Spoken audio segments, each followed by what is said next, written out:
Good evening all of you. Mission institute Prayagraj के official YouTube channel पर आप सबका स्वागत है। हम लोग हिंदी की क्लासेस ले रहे थे और उन क्लासेस में आप लोग प्रैक्टिस कर रहे थे और उसी प्रैक्टिस के क्रम में जिस चैप्टर की क्वेश्चन की प्रैक्टिस करवाई जा रही थी वो चैप्टर था आपका रस।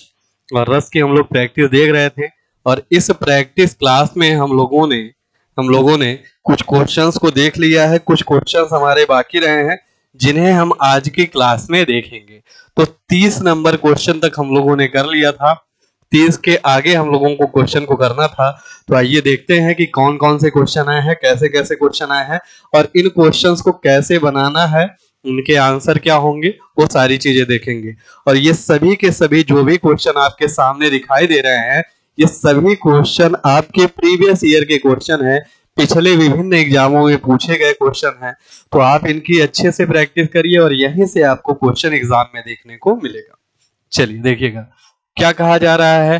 क्रोध किस रस का स्थायी भाव है? क्रोध जो है वो किस रस का स्थायी भाव है? तो जो रौद्र रस होता है मेरे भाई, रौद्र रस का जो स्थायी भाव होता है वो क्या होता है? क्रोध। रौद्र रस का जो स्थायी भाव होता है, रौद्र रस के स्थायी भाव को ही क्या कहा जाता है? क्रोध।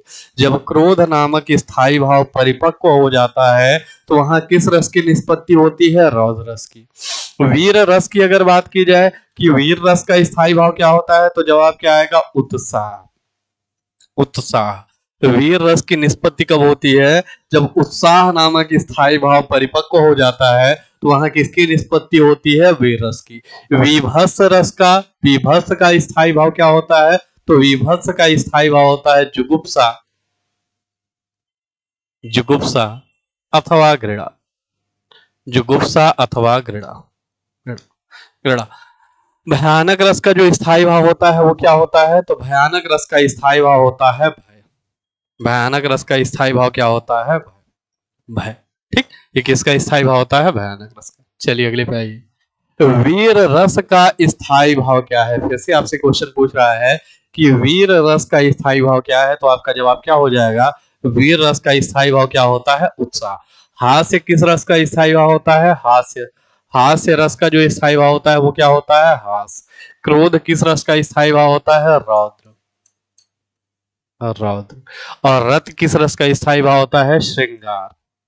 किसका? श्रृंगार। श्रृंगार रस का स्थायी भाव क्या होता है? रति होता है। ठीक, तो वीर रस का स्थायी भाव क्या है? तो आपका जवाब क्या हो जाएगा? उत्साह। उत्साह। चलिए आगे बढ़ते हैं। कुरुक्षेत्र कविता में मुख्य रस कौन सा है? जो कुरुक्षेत्र की कविता होती है उसमें अगर मुख्य रस की बात की जाए कि कुरुक्षेत्र की कविता में मुख्य रस कौन सा है, तो मुख्य रस कौन सा हो जाएगा कुरुक्षेत्र की कविता में? तो मुख्य रस जो होगा वो हो जाएगा वीर रस। मुख्य रस कौन सा होगा? वीर रस। देखिए वीर, श्रृंगार, करुण, ये सभी रस आए हैं कुरुक्षेत्र की कविता में, लेकिन मुख्य रूप से जो रस होगा, रौद्र भी आया लेकिन मुख्य रूप से जो रस होगा वो कौन सा रस होगा? वीर रस। और इस वीर रस का जो स्थायी भाव होता है वो क्या होता है? उत्साह। वो क्या होता है? उत्साह। उत्साह। श्रृंगार रस का जो स्थायी भाव होता है वो क्या होता है? रति। रति। करुण रस का स्थायी भाव क्या होता है? शोक। शोक। और वात्सल्य रस का स्थायी भाव, वात्सल्य रस का स्थायी भाव जो होता है वो क्या होता है? स्नेह। स्नेह। वात्सल्य रस कहां पर होता है? जब माता पुत्र के प्रेम का वर्णन हो। माता पुत्र के प्रेम का वर्णन हो। करुण रस कहां पर होता है? जब किसी की मृत्यु पर शोक व्यक्त किया जाए। मृत्यु पर शोक व्यक्त हो। शोक व्यक्त हो। श्रृंगार रस में क्या होता है? तो नायक, नायक, नायिका, नायक नायिका, प्रेमी, प्रेमी, नायक नायिका, प्रेमी, प्रेमिका, प्रेमी प्रेमिका का मिलन अगर होता है तो वहां पर क्या होता है? नायक नायिका, प्रेमी प्रेमिका, पति पत्नी के बीच में जो प्रेम होता है वहां पर किस रस की निष्पत्ति होती है? श्रृंगार रस। और जब उत्साह नामक स्थायी भाव परिपक्व हो जाता है तो वहां पर किस रस की निष्पत्ति होती है? वीर रस। कुरुक्षेत्र की कविता में मुख्य रस कौन सा है? तो इस कविता में जो मुख्य रस होगा वो कौन सा रस हो जाएगा? वीर रस। कौन सा रस होगा भाई? वीर रस। वीर रस। चलिए आगे बढ़ते हैं। देखिए क्या कहा जा रहा है। वीर तुम बढ़े चलो, धीर तुम बढ़े चलो, सामने पहाड़ हो कि सिंह की दहाड़ हो। इसमें कौन सा रस होगा? वीर तुम बढ़े चलो, धीर तुम बढ़े चलो। देखिए इन पंक्तियों से ही पता चल रहा है, इन पंक्तियों में रस कौन सा हो जाएगा? वीर रस। और वीर रस का जो स्थायी भाव होता है वो क्या होता है? उत्साह। उत्साह। भक्ति रस का स्थायी भाव क्या होता है? अनुराग। अनुराग। हास्य रस का स्थायी भाव क्या होता है? हास। हास। और श्रृंगार रस का जो स्थायी भाव होता है वो क्या होता है? रति। श्रृंगार रस का स्थायी भाव क्या होता है? रति। रति। ये इन रसों के क्या होते हैं? स्थायी भाव। चलिए आगे क्या कह रहा है। हिमाद्री तुंग श्रृंग से प्रबुद्ध शुद्ध भारती, स्वयं प्रभा समुज्वला स्वतंत्रता पुकारती। तो यहाँ पर देखिए इन पंक्तियों में कौन सा रस हो जाएगा? तो इन पंक्तियों में जो रस होगा मेरे भाई वो कौन सा रस होगा? वीर रस। कौन सा रस होगा? वीर रस। हास्य रस की अगर बात की जाए, हास्य रस का स्थायी भाव क्या होता है? हास।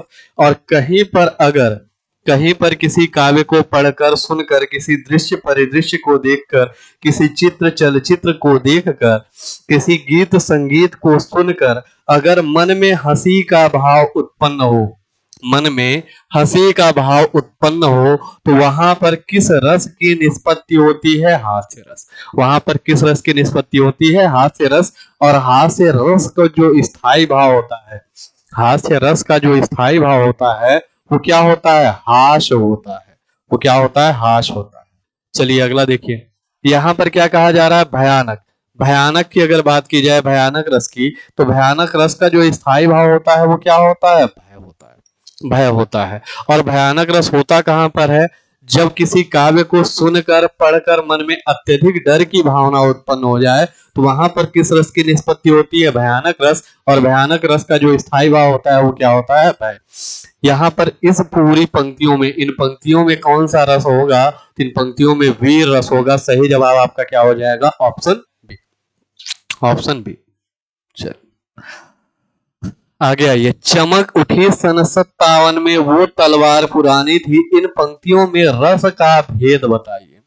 चमक उठी सन 57 में वो तलवार पुरानी थी, खूब लड़ी मर्दानी वो तो झांसी वाली रानी थी। इन पंक्तियों में जो रस है वो कौन सा रस हो जाएगा? वीर रस। कौन सा रस हो जाएगा? वीर रस। रानी लक्ष्मीबाई की वीर गाथा इसमें बताई जाती है, तो रस कौन सा हो जाएगा? वीर रस। और वीर रस का स्थायी भाव क्या होता है?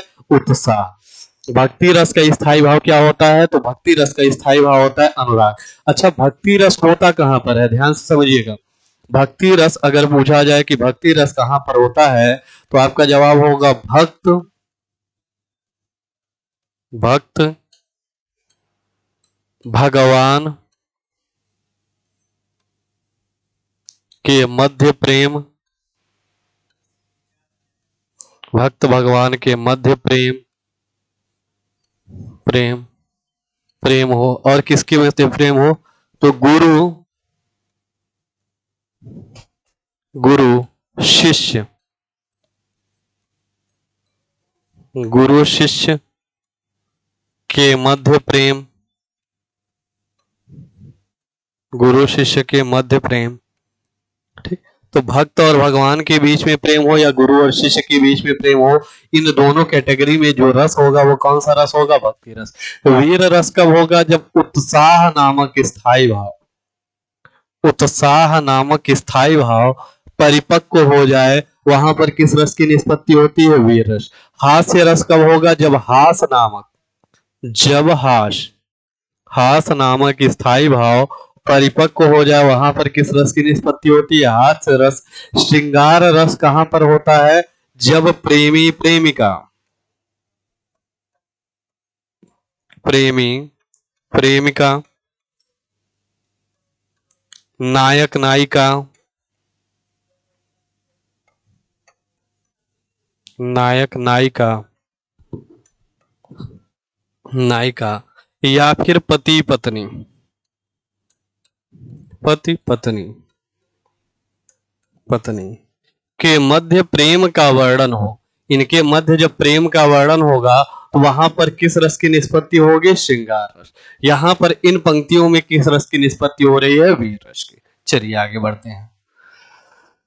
कैसे ये क्वेश्चन रिपीट हुआ है कि हिमाद्री तुंग श्रृंग से प्रबुद्ध शुद्ध भारती, स्वयं प्रभा समुज्ज्वला स्वतंत्रता पुकारती। यहाँ पर किस रस की निष्पत्ति होगी? वीर रस। किस रस की? वीर रस की। वीर रस की निष्पत्ति होगी। चलिए अगले क्वेश्चन पे आइए। जुगुप्सा का स्थायी भाव किस रस से संबंधित है? तो देखिए जुगुप्सा की अगर बात की जाए, जुगुप्सा की बात की जाए तो जुगुप्सा किस रस का स्थायी भाव होता है? विभत्स। विभत्स रस का जो स्थायी भाव होता है वो क्या होता है? जुगुप्सा।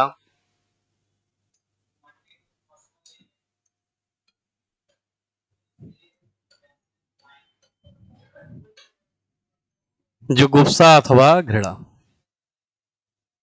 जब विभत्स रस की बात होती है तो इससे का विभत्स रस का स्थायी भाव क्या होता है? जुगुप्सा अथवा घृणा। अद्भुत रस की अगर बात की जाए तो अद्भुत रस का स्थायी भाव क्या होता है? विस्मय। विस्मय। इसमें कौन सा रस हो जाएगा? विस्मय। अद्भुत रस होता कहां पर है? जहां पर कोई आश्चर्य की स्थिति हो। किसकी स्थिति हो? आश्चर्य। आश्चर्य की स्थिति हो वहां पे कौन सा रस होता है? अद्भुत रस। आश्चर्य की स्थिति या फिर क्या हो? बिना कारण के कार्य हो। बिना कारण के कार्य संपन्न हो।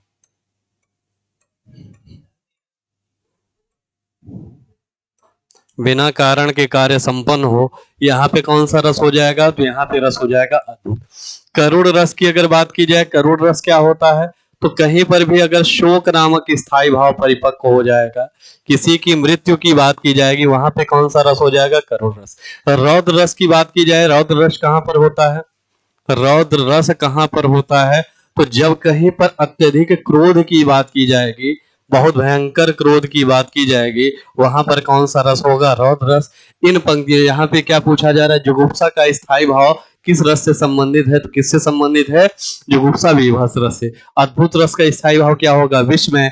करुण का स्थायी भाव क्या होगा? शोक। और रौद्र रस का स्थायी भाव क्या हो जाएगा? क्रोध। चलिए अगले प्रश्न है, अगले क्वेश्चन पे आइए। विभत्स रस का स्थायी भाव क्या है? उसी क्वेश्चन को पलट दिया है और रिवर्स करके पूछ रहा है। तो विभत्स का स्थायी भाव क्या हो जाएगा? जुगुप्सा। जुगुप्सा किसका स्थायी भाव है? विभत्स रस का। किस रस का है? विभत्स रस का। पूछा जाए, ये पूरा नहीं, ये घृणा होना चाहिए। घृणा। जुगुप्सा या घृणा दोनों के दोनों किसके हैं? इसी के हैं। अगर पूछा जाए आपसे कि भय किस रस का स्थायी भाव है, तो जवाब यहाँ पर क्या हो जाएगा? भयानक। भयानक। भयानक रस का स्थायी भाव क्या हो जाएगा? भय। निर्वेद किस रस का स्थायी भाव होता है? तो शांत रस। शांत रस का जो स्थायी भाव होता है वो क्या होता है? निर्वेद। चलिए आगे बढ़िए। 40 नंबर क्वेश्चन में देखिए क्या कह रहा है आपसे। कह रहा है जह तह माह मज्जा मास रुचिर लगे। ये रुचिर न होकर के ये क्या है? रुधिर है। ये रुधिर है। यहां पर ये जो शब्द है ये क्या है? रुधिर। रुधिर। जह तह मज्जा मास रुधिर लखि परत बखारे, जित जित छिटके हाड़ से तू कहूं कहूं रत्नारे। इस अवतरण में है, इस अवतरण में कौन सा रस होगा? तो अगर बात की जाए इसमें रस की, तो देखिए इस सारे वाक्य को पढ़ करके, इस पंक्तियों, इन पंक्तियों को पढ़ने के बाद मन में घृणा का भाव उत्पन्न होता है, मन में जुगुप्सा नामक स्थायी भाव परिपक्व होता है, और यहाँ पर जो रस होगा वो कौन सा रस हो जाएगा? विभत्स रस। कौन सा रस होगा? विभत्स रस। और विभत्स रस का जो स्थायी भाव होता है वो क्या होता है? जुगुप्सा। जुगुप्सा या फिर घृणा। जुगुप्सा या फिर घृणा। अद्भुत रस का जो स्थायी भाव होता है वो क्या होता है? विस्मय। विस्मय। भयानक रस का जो स्थायी भाव होता है वो क्या होता है? भय। भयानक रस का स्थायी भाव क्या होता है? भय। और हास्य रस का जो स्थायी भाव होता है वो क्या होता है? हास। वो क्या होता है? हास। तो यहाँ पर सही जवाब क्या हो जाएगा? यहाँ पे सही जवाब होगा आपका ऑप्शन ए वीभत्स रस। कौन सा जवाब सही हो जाएगा? ऑप्शन ए वीभत्स रस। चलिए अगले प्रश्न पे आइए। 41 नंबर क्वेश्चन आपसे पूछ रहा है कि विस्मय स्थायी भाव किस रस में होता है? आंसर करिएगा। विस्मय नामक स्थायी भाव किस रस में होता है? हास्य रस में होता है, शांत रस में होता है, अद्भुत रस में होता है या विभत्स रस में? तो विस्मय नामक जो स्थायी भाव है, विस्मय, ये न तो हास्य में होता है न शांत में होता है, ये किस में होता है? अद्भुत रस। सही जवाब यहाँ पर क्या हो जाएगा? ऑप्शन सी अद्भुत रस। अद्भुत रस का जो स्थायी भाव होता है वो क्या होता है? विस्मय। क्या होता है? विस्मय। विस्मय। विभत्स रस का जो स्थायी भाव होता है वो क्या होता है? जुगुप्सा। क्या होता है? जुगुप्सा। जुगुप्सा। शांत रस का जो स्थायी भाव होता है वो क्या होता है? निर्वेद। निर्वेद। और हास्य रस का जो स्थायी भाव होता है वो क्या होता है? हास। वो क्या होता है? हास। हास। तो ये इनके क्या होते हैं? स्थायी भाव। पूछा जा रहा है विस्मय स्थायी भाव किस रस में होता है, तो जवाब क्या हो जाएगा? अद्भुत रस। चलिए अगले में आइए। केशव कही न जाई का कहिए, देखत तव रचना विचित्र, अति समुझ मन ही मन में रहिए। मन ही मन रहिए। इन पंक्तियों में कौन सा रस होगा? तो देखिए यहाँ पर क्या कहा जा रहा है? विचित्र की वर्णना की जा रही है कि विचित्र है। यहाँ पर ये जो रचना है, ये कौन सी रचना है? विचित्र रचना है। तो यहाँ पर जब भी विचित्र, विस्मय, आश्चर्य की बात होगी, वहां पे जो रस होगा वो कौन सा रस होगा? अद्भुत रस। यहाँ पे जो रस होगा वो कौन सा रस हो जाएगा? अद्भुत रस। और अद्भुत रस का जो स्थायी भाव होता है वो क्या होता है? विस्मय। भयानक रस का जो स्थायी भाव होता है वो क्या होता है? भय। वो क्या हो जाता है? भय। शांत रस का जो स्थायी भाव होता है वो क्या हो जाता है? निर्वेद। क्या हो जाता है? निर्वेद। और रौद्र रस का जो स्थायी भाव होता है वो क्या हो जाता है? क्रोध। रौद्र रस का स्थायी भाव क्या हो जाता है? क्रोध। क्रोध। ठीक। चल आगे बढ़ते हैं। अद्भुत रस का स्थायी भाव है। अद्भुत रस का स्थायी भाव है, बताइएगा। अद्भुत जो रस होता है इसका स्थायी भाव क्या होता है? अभी बताया मैंने आपको कि अद्भुत रस का स्थायी भाव क्या होता है? विस्मय। भय किसका स्थायी भाव होता है? भयानक रस। भय किस तरह का स्थायी भाव होता है? भयानक रस। उत्साह किसका होता है? उत्साह किसका होता है? वीर रस। वीर रस। क्रोध किसका होता है? रौद्र रस। रौद्र रस। यहाँ पे सही जवाब क्या हो जाएगा? ऑप्शन सी विस्मय। चलिए निर्वेद किस रस का स्थायी भाव है मेरे भाई? निर्वेद की बात की जा रही है। निर्वेद किस रस का हो जाएगा? शांत रस का। शांत रस का स्थायी भाव क्या होता है? निर्वेद। हास्य रस के स्थायी भाव की बात की जाए तो ये क्या हो जाएगा? हास। करुण रस के स्थायी भाव की बात की जाए तो ये क्या हो जाएगा? शोक। शोक। और श्रृंगार रस के स्थायी भाव की बात की जाए तो ये क्या हो जाएगा? रति। ये क्या हो जाएगा? रति। और शांत रस के स्थायी भाव की बात की जाएगी तो ये क्या हो जाएगा? निर्वेद। निर्वेद। तो सही जवाब क्या हो जाएगा? Option A. ऑप्शन ए शांत रस। निर्वेद किस रस का स्थायी भाव है? तो जवाब क्या हो जाएगा? शांत रस का स्थायी भाव है। चलिए आगे आइए। हाँ देखिए इन पंक्तियों को पढ़िएगा। पंक्तियां क्या कह रही हैं? मन रे तन कागज का पुतला, लागे बूढ़ बिनस जाई छन में, गर्व करे क्या इतना। इन पंक्तियों में कौन सा रस होगा? भक्ति रस होगा, श्रृंगार रस होगा, करुण रस होगा या शांत रस होगा? मन रे तन कागज का पुतला, लागे बूंद बिनस जाए छिन में, गर्व करे क्या इतना। इन पंक्तियों में अगर आपसे पूछा जाए कौन सा रस होगा, भक्ति रस होगा, श्रृंगार रस होगा, करुण रस होगा या शांत रस होगा, तो यहाँ पे सही जवाब क्या हो जाएगा? यहाँ पर सामाजिक सामंजस्य की बात की जा रही है, समानता की बात की जा रही है। तो यहाँ पे जो रस होगा वो कौन सा रस होगा? शांत रस। कौन सा रस होगा? शांत रस। मन रे तन कागज का पुतला, लागे बूंद बिनस जाय छन में, गर्व करे क्या इतना। रस कौन सा होगा? शांत रस। भक्ति रस की अगर बात की जाए तो भक्ति रस का जो स्थायी भाव होता है वो क्या होता है? अनुराग। वो क्या होता है? अनुराग। अनुराग। श्रृंगार रस का स्थायी भाव जो होता है वो क्या होता है? रति। रति। और करुण रस का जो स्थायी भाव होता है वो क्या होता है? शोक। शोक। ठीक। ये इनके क्या होते हैं? स्थायी भाव। चलिए आगे आइए। शांत रस का स्थायी भाव है। आपसे पूछा जा रहा है कि बताइए शांत रस का स्थायी भाव क्या होगा। तो अगर बात की जाए कि शांत रस का स्थायी भाव क्या है, तो जवाब क्या हो जाएगा, निर्वेद। जो निर्वेद है यही क्या है, शांत रस का स्थायी भाव। रत की बात की जाए, ये किसका है, श्रृंगार। श्रृंगार रस का स्थायी भाव क्या है, रति। और श्रृंगार के स्थायी भाव की बात की जाए क्या हो जाएगा, रति।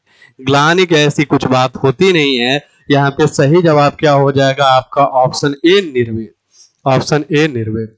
भक्ति रस का स्थायी भाव क्या होता है। देखिए भक्ति रस के स्थायी भाव की अगर बात की जाए तो भक्ति रस का स्थायी भाव क्या हो जाएगा, अनुराग। वात्सल्य की अगर बात की जाएगी, वात्सल्य रस का जो स्थायी भाव होता है वो क्या होता है, स्नेह। क्या होता है, स्नेह। घृणा की बात की जाएगी, ये किसका स्थायी भाव है, विभत्स का। विभत्स, विभत्स का। और द्वेष क्या है, द्वेष एक प्रकार का क्या है, संचारी भाव है। क्या है, संचारी भाव। चलिए आगे। रस के अंग होते हैं, तो रस के कितने अंग होते हैं, आप लोगों ने पढ़ रखा है। रस के जो अंग होते हैं, रस के अंग टोटल कितने होते हैं, 4। कौन कौन से होते हैं, तो अनुभाव, अनुभाव, विभाव, क्या क्या होता है, विभाव, अनुभाव, अनुभाव, संचारी भाव, विभाव, अनुभाव, संचारी भाव, भाव, और क्या होता है, व्यभिचारी भाव। और क्या होता है, व्यभिचारी, व्यभिचारी भाव। विभाव, अनुभाव, संचारी भाव और व्यभिचारी भाव, ये रस के क्या होते हैं, 4 अंग होते हैं। विभाव, अनुभाव, संचारी भाव और व्यभिचारी भाव, यही रस के 4 अंग होते हैं। विभाव क्या होता है, विभाव वे कारक होते हैं जो मन, नहीं नहीं, संचारी भाव को ही, एक मिनट देखिए, जो संचारी भाव होता है इसे संचारी भाव को क्या कहा जाता है, इसी को कहा जाता है व्यभिचारी भाव। व्यभिचारी भाव, इसी को कहा जाता है व्यभिचारी भाव। और जो आपका चौथा रस का अंग होता है उसे कहा जाता है स्थायी भाव। स्थायी भाव, विभाव, अनुभाव, संचारी भाव और स्थायी भाव, यही क्या होते हैं, रस के 4 अंग। विभाव क्या होते हैं, जो स्थायी भाव को जागृत करने वाले कारक होते हैं, उन्हें क्या कहा जाता है, विभाव। अनुभाव क्या होता है, विभाव, जब रस स्थायी भाव जागृत हो जाते हैं उसके बाद आश्रय के, आश्रय आलंबन के द्वारा जो चेष्टाएं की जाती हैं उन्हें क्या कहा जाता है, अनुभाव। संचारी भाव क्या होता है, जो मन में अल्प काल के लिए संचरण करते हैं, उन भावों को संचारी भाव कहा जाता है और उन्हीं को व्यभिचारी भाव कहा जाता है। तो आपसे अगर पूछा जा रहा है कि रस के अंग होते हैं, कितने अंग होते हैं, तो 4 अंग होते हैं। अगला आइए, अगले क्वेश्चन पे पूछ रहा है कि भरत मुनि की पुस्तक का क्या नाम है। तो भरत मुनि की पुस्तक का नाम क्या है, तो भरत मुनि की पुस्तक का नाम है नाट्य शास्त्र। और नाट्य शास्त्र में कितने रसों का वर्णन किया गया है, 8। भरत मुनि ने इस नाट्य शास्त्र को क्या कहा है, तो इन्होंने पंचवेद कहा है। इसी नाट्य शास्त्र को क्या कहा है, पंचवेद कहा है। बात अगर छंद शास्त्र की करें तो ये किसके द्वारा लिखी गई पुस्तक है, पिंगल ऋषि। पिंगल ऋषि, पिंगल ऋषि, पिंगल ऋषि ने छंद शास्त्र पुस्तक लिखी। अष्टाध्यायी की अगर बात करें कि अष्टाध्यायी किसकी रचना है, तो पाणिनि। अष्टाध्याय पाणिनि। बात की जाए कि ये जो अर्थशास्त्र पुस्तक है ये किसकी रचना है, तो कौटिल्य। कौटिल्य, कौटिल्य, कौटिल्य की रचना क्या है, अर्थशास्त्र। ठीक, तो यहाँ पे सही जवाब क्या हो जाएगा, ऑप्शन ए नाट्यशास्त्र। चलिए अगले क्वेश्चन पे आइए। नाट्य शास्त्र में कितने रसों का वर्णन किया गया है, अभी मैंने बताया है कितने रसों का वर्णन किया गया है, 8 रसों का वर्णन किया गया है। किसमें, नाट्य शास्त्र पुस्तक में 8 रसों का वर्णन किया गया है। ठीक, और नाट्य शास्त्र के सॉरी, नाट्य शास्त्र के जो रचयिता है वो कौन है, तो नाट्य शास्त्र के रचयिता है आचार्य भरत मुनि। ठीक, ये कहानी थी आज की प्रैक्टिस की। आज के प्रैक्टिस में इतने क्वेश्चन थे जिनको आपने बहुत कायदे से बनाया है। बाकी लगातार आपकी प्रैक्टिस की जा रही, करवाई जा रही है, तो लगातार आप प्रैक्टिस करते रहिए, अपनी चीजों को इम्प्रूव करते रहिए और बहुत ही जल्द आपके सबके सामने वैकेंसी आएगी। तो आप सब बहुत ही अच्छा स्कोर करिए और बहुत ही अच्छा परफॉर्मेंस के साथ सिलेक्शन लीजिए। चलिए आज के लिए इतना ही, कल फिर मुलाकात होगी, तब तक के लिए जय हिंद, जय भारत।